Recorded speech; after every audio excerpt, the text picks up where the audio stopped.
Hello everybody. Today this is going to be a small tutorial on how to access and use Canva for your upcoming project. First and foremost, there's two ways to access it. The first way is through a handout called Manifest Destiny Infograph Project. On this handout, under step 4, there will be a link to the Canva site. By clicking on it, it'll open you up directly to the Canva site. The second method is by clicking at the top of your web-based browser and typing canva.com. In doing so, it'll bring you back to the same website as previously on the other end. Both tabs will bring you to the exact same website you're looking for. The biggest difference is that the link provided in the Infograph project handout will take you directly to the Infograph section of the site. On the other hand, by clicking on canva.com, you'll be brought straight to the generic Canva site. Both sites will work the same way, and you can sign into both accounts the same way. So in this case, we're going to go ahead and sign up for an account, and I'll be doing it under the Infograph Maker page.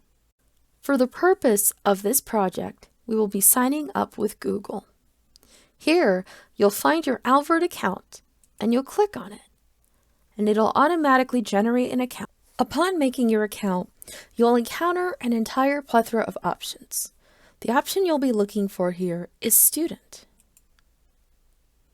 After that, you'll click Other.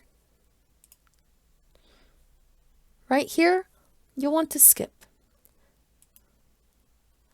And finally, you'll be brought over to start your first design.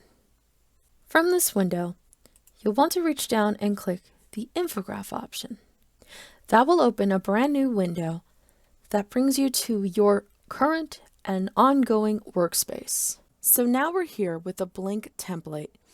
From here, the first thing you'll see is the template option. You can always search for options. You could always go down the list and pick an infographic that fits for you. So here, I'm just going to look at the timeline infographic. Feel free to play around with other options. I'm going to go ahead and select this one.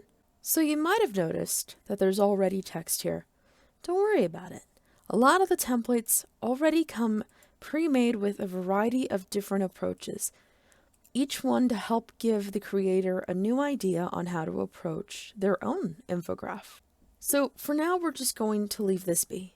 I'm just going to talk about the tabs on the side. The second option below templates will be your upload option. Here you can click the button to upload media, videos, or audio. Keep in mind that this account will most likely be free, so you may find some limitations on the type of project you're going to upload. In this case, just simple, drag and shoot, and it uploads your photo. You can also just drag and drop straight into the project. Bear in mind that the size of the file you drop in may be bigger than what you anticipate. Below Uploads is a Photos option. Here, you can search up photos of interest that'll fit your project needs. From here, you can do the same exact thing, just drag and drop. Below Photos is Elements. Elements are kind of like emojis, kind of like stickers, kind of in between, more PNGs if not much else. Same thing, you can always drag and drop. Below Elements is probably going to be a tab that you'll be working with a lot. Here, you can decide your headings, your subheadings, and a little bit of body text. In terms, heading, subheading, and a little bit of text down below.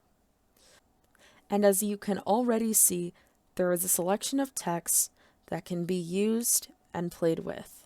And below text is audio. Important to keep in mind that some of these options may not be available to you, but if you can make it work with your project, more power to you. Same way, just drag and drop. If you'd like to increase the duration of the song, click up here and then click Escape. Once then, you can click on this little timing and extend the timer. Following audio is video, but bear in mind that we will not be working with this setting for this project. After video, it's background. Here, you can change the background of your infographic. So if you like the design and the setup of your infographic, but you're not a big fan of your background, play around with this option. After backgrounds, there isn't much to say about folders because that's an exclusive for Canva Pro. But we can always go down to the More option. And here you'll see a plethora of apps that you can use to integrate for your project. We'll be mostly working with the YouTube app, so go ahead and click on it and add it to your tabs. The next one is Google Drives. You will need to connect your account, so make sure to connect it to your Albert account. So now that we've overviewed what Canva has to offer, let's take a look at the infographic itself. So now that we overviewed what Canva has to offer, let's take a look at our infograph. First and foremost, you can always click the hide option here, and it'll hide the tabs on the side. This will give you more real estate to work with. So let's take a look at the bottom right. The full screen will allow you to present to others. Bear in mind, if you have a song, it will blast the song at full volume. Next to the full screen option is the zoom option, and this is the one you'll be working with the most. Once you zoomed in, you can play around with the other options. Here, in my case, I can't actually see the text behind due to the background I've chosen. So I'm going to highlight it. And here comes a new bar. You might have seen it before. It's very similar to Google Docs. So from here, feel free to change the color. You've probably noticed all the different boxes. If you don't want it, you could easily click delete. You can also change the color of your vectors. Same thing, just click on the box, click on the color, and you're done. If you really want to keep some of the vectors, but you can't change the color right off the bat, move it around a little, then click on the individual vector and change its color, then move it back. Sometimes you'll need to exit out of a color change and try it again with the correct colored vector. Say you want to change the text that already exists. If you don't want to use the current text, let's say you don't want to use the text, click on the vector one time and then delete it. Now you have multiple options. If you want to use the basic font, click on a heading, subheading, or a little bit of text. Otherwise, look for combinations. I'll pick this one for now. Just like before, there's multiple ways to change the size and font.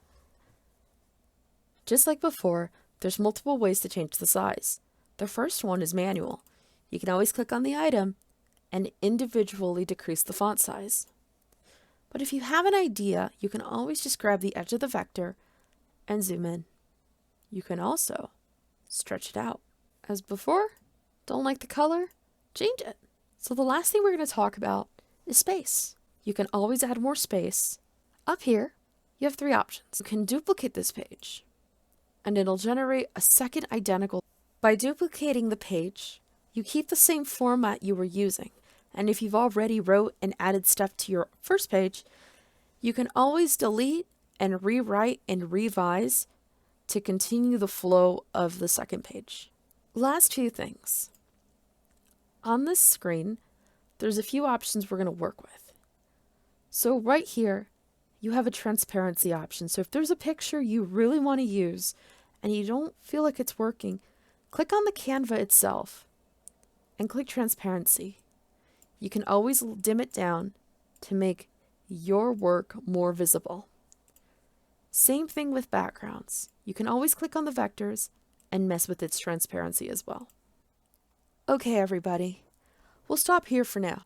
Good luck with your project.